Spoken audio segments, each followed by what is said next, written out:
Welcome back. It's time to bring you EDTalks from some very innovative educators. First up is Bettina Pope. And Keith, why don't you tell us a little bit about Bettina? Well, Bettina was our very first speaker of the night, and boy, she set the tone. She talked about what she said, the 3 R's, and it wasn't reading, writing, arithmetic. It was rigor, relevance, and relationships. And she talked about connecting with her students. She's been teaching for 25 years at Wake Forest High School. Good, I can't wait. Let's watch Bettina. She's very passionate. Please give a warm welcome to Bettina Pope. Education is not just my passion. I believe it's my purpose, and I am not alone. There are thousands of educators in this district, state, and country, all with that same purpose: to teach, guide, and inspire. However, we cannot ignore the fact that there are some challenges, and walking in that purpose can be difficult at times. In the challenging world that is post-pandemic teaching, I believe it is necessary for educators to look to the past to positively impact and improve the future. Now, I go back 20 years to 2004 when Wake County Public Schools initiated the 3 R's: relevance, rigor, and relationships. They are my foundation and have served me and my students well all these years. I am what some would call a unicorn. This is my 29th year in education.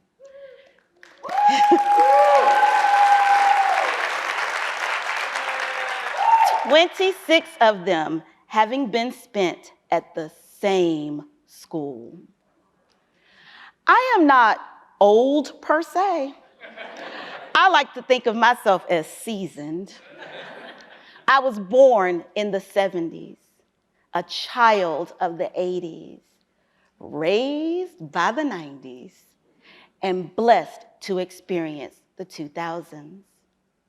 Yet the students who sit before us now were born in the 2000s, shaped by a global pandemic, and were operating cell phones and tablets before they could form whole sentences.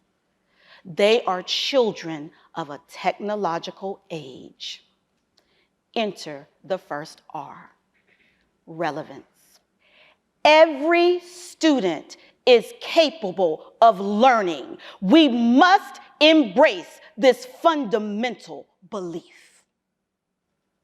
How do we get students to reach for that bar? Relationships. His name, Guillermo. He did not smile the first few weeks of class. He wanted me to know that he did not want to be there.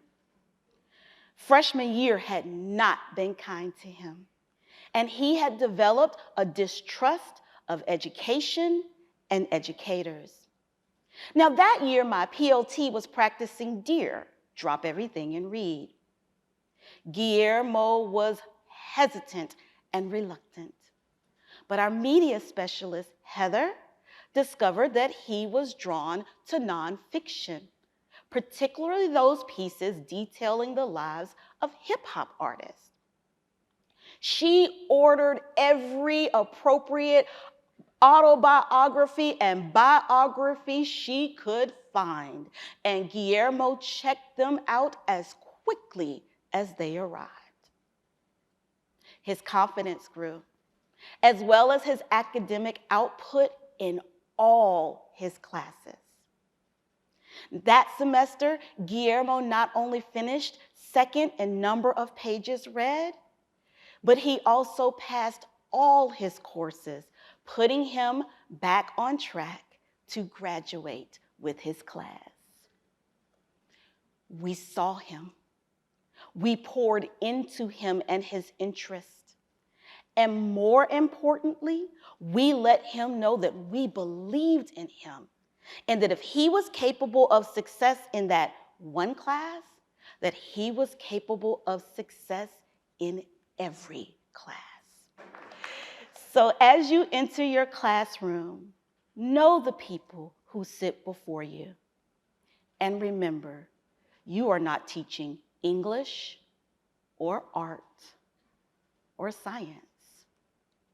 You are teaching children. Thank you.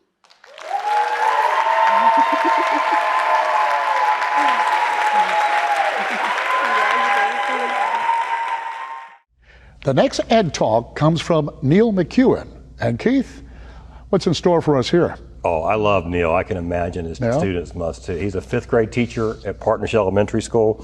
The first picture I saw of Neil was him standing on his desk wearing what looked like a full astronaut suit. But he talks about creating memorable moments. One of the things he mentioned, which resonated with me, he was talking about, sometimes you just got to roll in the TV during ACC tournament week and watch basketball with your students, because they'll remember that relationship with their teacher too. And I would remember that teacher myself. And I thought that was pretty cool. But Neil is a stellar teacher and did a great job. Oh, I can't wait. Let's watch. Please welcome Neil McEwen.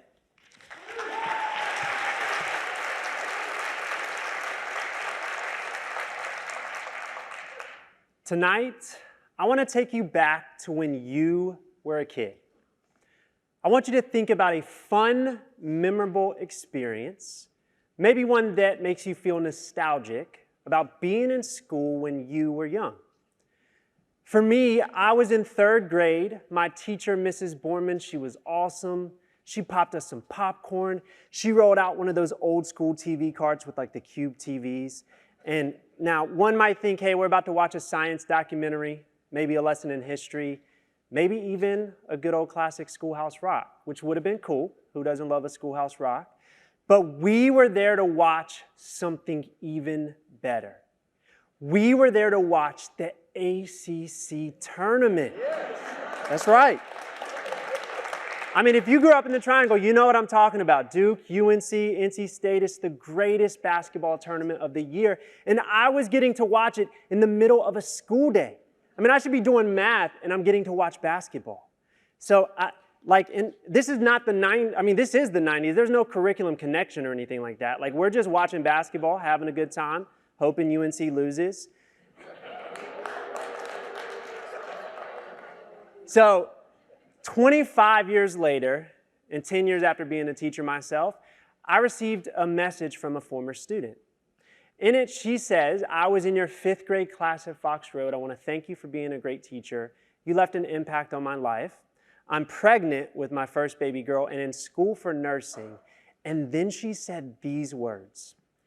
She said, I'll never forget our Shibuya roll calls and your passion for watching Duke. I hope you still are that enthusiastic teacher.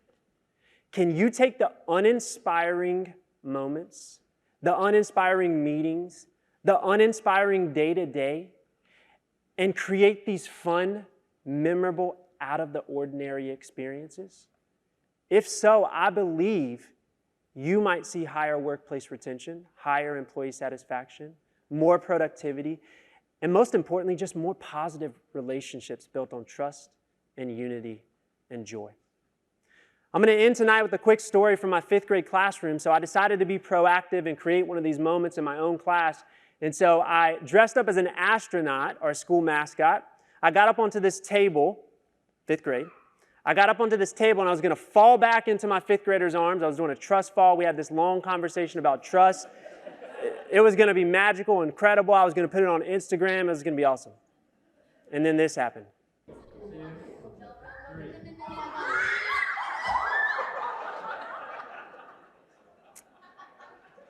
So I can guarantee you that there was a lot of laughter in the room. It was not coming from me. Herniated disc and all, looking back on that, I'm so happy that that happened. And the reason why is because inevitably, like in life, when you do these things, something's going to go wrong. Challenges are going to come up. Adversity is going to come. And it's in those moments where the beauty lies. It's in those types of moments where relationships are built and strengthened. It's in those types of moments where you have conversations about life skills. It's in those types of moments where laughter is had. You see, I didn't get into teaching because I love math or reading or science. I'm okay with them. But I got into teaching because I wanted a platform to show kids that you will only go as far as your character will take you.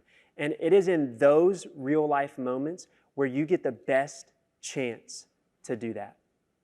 So I got back up on that table. I'm happy to say that I survived the second fall after a very serious discussion with them about what happened there. But I hope that they remember that. I hope that they take like a little piece of something from that moment.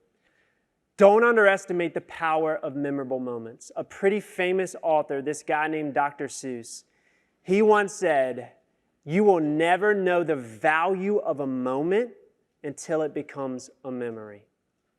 Let's give the students in our classes and the people in our sphere of influence memorable moments that may impact them in ways we can't yet imagine. Thank you.